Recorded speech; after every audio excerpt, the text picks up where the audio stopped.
Good morning everyone, welcome to my channel again. This is RR Vlog, my life after I lost my only child, my only baby, my baby Ray. Anyway, bago tayo mag-umpisa, gusto ko lang kamustahin ang lahat. Sana ay nasa mabuti kayong kalagayan sa buong mundo kung asaan man kayo ngayon. Maraming salamat kung pinapalo nyo itong aking video.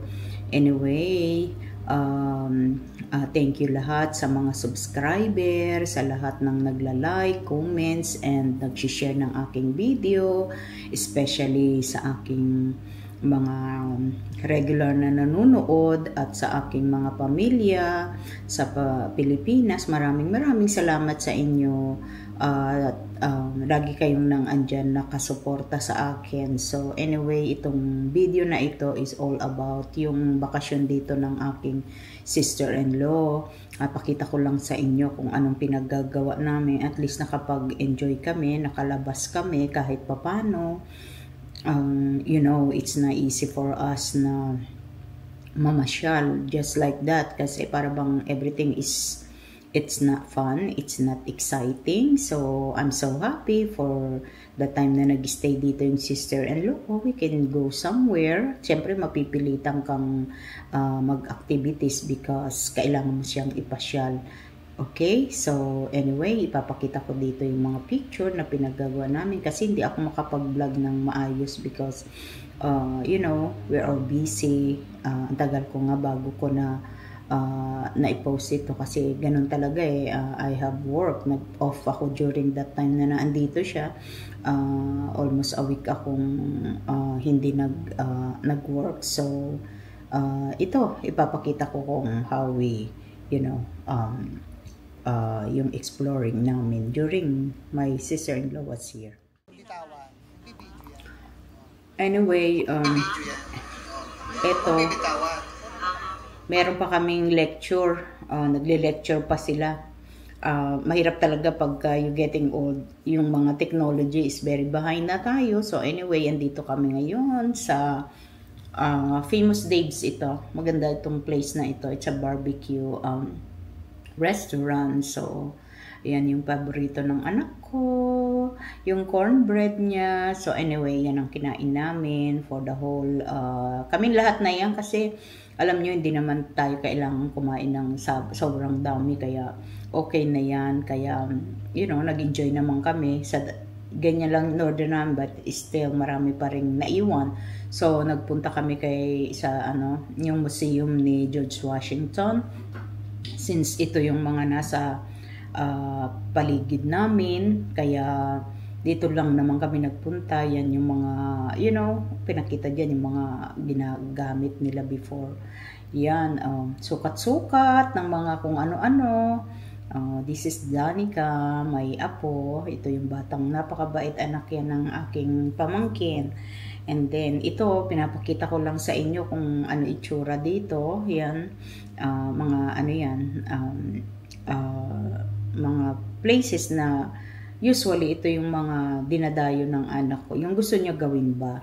Tuwan-tuwa siya sa mga ganitong kikita na, you know, yung mga museum or mga antiques or kung ano-ano pa. Kompleto sila dito, look. May mga jam sila and everything, mga, you know, anything na spread ito si pusa. O, tingnan nyo. Sana kung andito yung anak ko, di bibili na naman ako niyan para ibigay ko sa kanya. Ito, mahilig siya dyan sa mga yan. Napakita lang yung mga dati nilang mga gamit. So, anyway, continuous yung pasyal namin. Dito na kami ngayon sa Alexandria after mag-lunch kami. Ito yung lugar dito by the water. This is sa Potomac River. Dito sa border yan. Sa other side is Maryland and this side is Virginia. So yan lang yung mga yan lang ang boundary ng, you know, Maryland and Virginia kasi malapit kami sa border. So tatawid ka lang diyan, about 30 minutes away or not even. Pag pupunta kami dito, mga 20 minutes lang siguro. Anyway, ito yung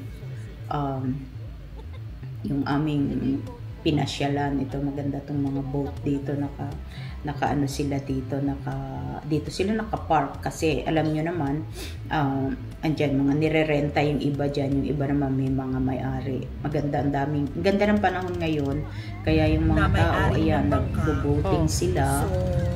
Ito yung mga like I said, yung mga boating na yung mga boat na may ticket yan, lilibot yan sa buong Washington DC, Maryland, and Virginia. Magsa-sightseeing, you know. Nagpunta kayo? Dati, Nagpunta kayo? sumasakay kami dyan kasama. So nakarating ka na sa Pundakit talaga? Siyempre, para bang maganda ba doon talaga? Oo, katulad noon. Very exciting yung mga bagay na yan. So, pupunta na yan kung saan. So, anyway, ito yung paligid ng Old Town. So, picture-picture. Yun yung mga ginagawa namin para hindi naman kami maboard. This is my sister-in-law.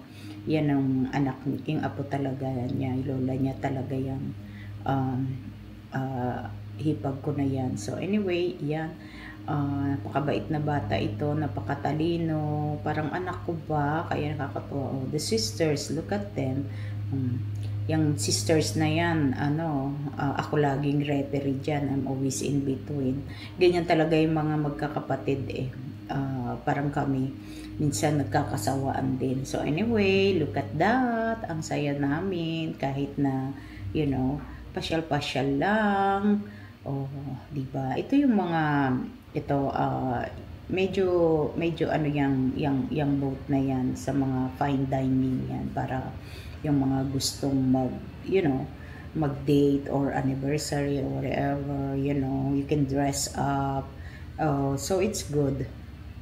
Maganda yan sa mga taong, you know, gustong i-celebrate yung any occasion para masaya naman. So anyway, ito maraming namamasyal dito, but since medyo pa to early afternoon pa ito, kaya hindi masyadong matao. Pag medyo maliwanag na, madilim na, yan, dumadami na yung tao. Syempre, ito na yung masarap na mag-walking, hindi mainit, you know, maganda na yung weather, pero you know, kasi the whole day wala naman kaming gagawin, so we decided to go to this place para naman mag-bonding, pati yung apo namin kasi school is coming, so hindi siya na makakasama. At least, you know, she has chance to spend time with the aunties and the oldies, kaya kawawa naman.